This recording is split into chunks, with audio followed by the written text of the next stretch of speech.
Hello, what's up Human Intelligence? Bersama gue kembali di channel YouTube Stephen for Daddy. Ya, pada video kali ini gue akan menjelaskan tentang 5 skill yang harus dimiliki oleh mahasiswa yang akan sukses. Ya, 5 skill tersebut adalah yang pertama, lobby dan negosiasi. Teman-teman semua, rekan-rekan mahasiswa yang ingin sukses harus memiliki skill lobby dan negosiasi. Kenapa?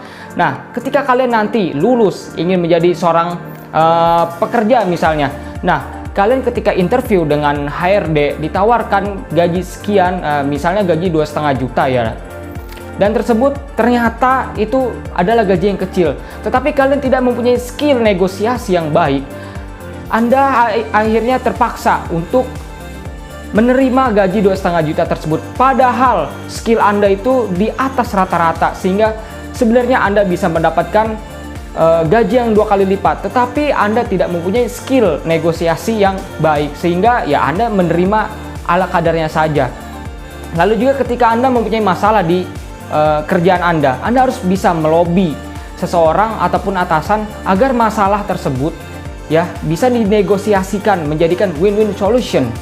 Nah, bagi kalian yang ingin mendirikan sebuah startup, Anda terbentur oleh dana ataupun Anda tidak mempunyai dana, Anda harus bisa melobi ya perusahaan-perusahaan ataupun angel investor misalnya untuk mensuntikan dana kepada startup Anda, dan Anda harus melobi orang tersebut. Nah, sebagai kontraknya adalah Anda harus bisa bernegosiasi tentang bagaimana kerjasama tersebut menghasilkan sebuah win-win solution atau sama-sama untung.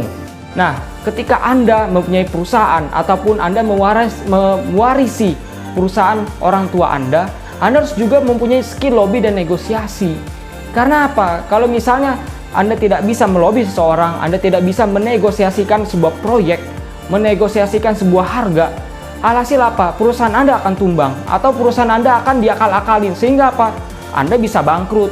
Ya, perusahaan yang sudah dirintis oleh orang tua Anda hancur begitu saja karena Anda tidak bisa melobi dan negosiasi. Seperti itu kawan-kawan. Skill yang kedua adalah skill public speaking. Nah, ini yang kadang saya itu prihatin melihat mahasiswa-mahasiswa yang sekarang ini. Ya, entah kenapa setiap dosen bertanya, mahasiswa malu untuk menjawab.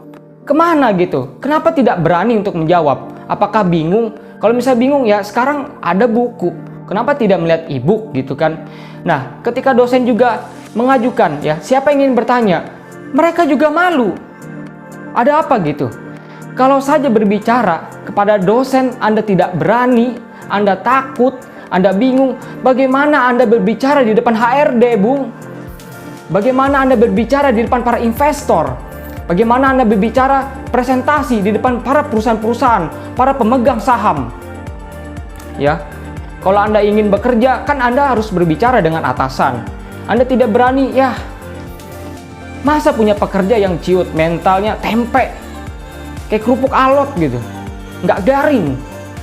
Ya, ketika Anda juga memimpin sebuah perusahaan dari perusahaan turun-temurun dari keluarga, tiba-tiba Anda memimpin dan Anda tidak bisa berbicara di depan para karyawan. Pemimpin macam apa gitu kan? Kalau Anda tidak bisa berbicara di depan khalayak umum. Lalu juga public speaking berbicara tentang bagaimana Anda berpenampilan, bagaimana Anda cara mempengaruhi orang-orang lain, bagaimana Anda ya mengatur diri sendiri agar menarik untuk dilihat, agar menarik untuk orang-orang lain seperti itu. Nah, pentingnya ini public speaking ini emang bukan hanya tentang Anda berani berbicara atau tidak, tetapi tentang bagaimana Anda membuat seni, membuat inovasi agar public speaking Anda menarik ya di depan para karyawan, di depan investor, saat Anda presentasi, bahkan saat Anda menghadapi ujian, cobaan, menghadapi HRD. Kalau misalnya perusahaan Anda juga misalnya lagi ada krisis manajemen. Oke. Yang ketiga adalah skill leadership. Ya, berbicara leadership, kita tidak perlu jauh-jauh berbicara tentang memimpin sebuah negara, berbicara tentang memimpin sebuah perusahaan. Kita bisa berbicara tentang bagaimana Anda memimpin diri Anda sendiri. Ya, kalau misalnya Anda tidak bisa memimpin diri sendiri, bagaimana Anda bisa memimpin sebuah kelompok? Kalau saja Anda tidak bisa memimpin sebuah kelompok, bagaimana Anda memimpin sebuah perusahaan? Bagaimana Anda memimpin sebuah negara? Seperti itu. Ya. Nah, kalau dalam konteksnya dalam sehari-hari adalah bagaimana Anda bisa memanage diri sendiri. Pola tidur Anda, ya, pola belajar, lalu juga pola kesehatan Anda, pola olahraga. Kalau saja ya, mahasiswa sekarang ini, pola tidurnya itu nggak jelas. Pola makannya juga nggak jelas, sehingga dia gampang sakit. Ya, pola belajarnya juga tuh bahkan jarang sekali, ya, miskin literasi seperti itu. Bagaimana Anda akan maju gitu kan? Bagaimana Anda akan memimpin sebuah startup, memimpin sebuah perusahaan, memimpin sebuah negara, kalau saja Anda tidak bisa memimpin diri sendiri? Manajemen waktu Anda itu kacau, acak-acakan. Oke, itu ya, mahasiswa jangan kebanyakan tidur, jangan kebanyakan rebahan, dan juga kalau misalnya kerja kelompok, jadilah leadership. Kalau misalnya kalau kalian juga bukan ketua kelompoknya, leadership bagi semuanya gitu. Jadi kalau kerja kelompok itu jangan inilah, Anda harus aktif seperti itu kan. Anda juga harus melatih skill leadership Anda ketika sedang ada perkuliahan. Jangan cuma diem aja gitu kan. Anda harus berbicara kepada dosen, bertanya seperti itu. Ini juga menyangkut tadi tentang public speaking. Oke, skill yang keempat ya.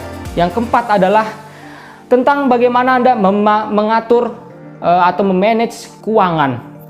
Kalau saja Anda sebagai mahasiswa, Anda boros, Anda tidak menabung, ya bagaimana nanti masa depan Anda gitu kan. Anda harus bisa mengatur bagaimana uang Anda masuk dan kemana uang Anda dikeluarkan.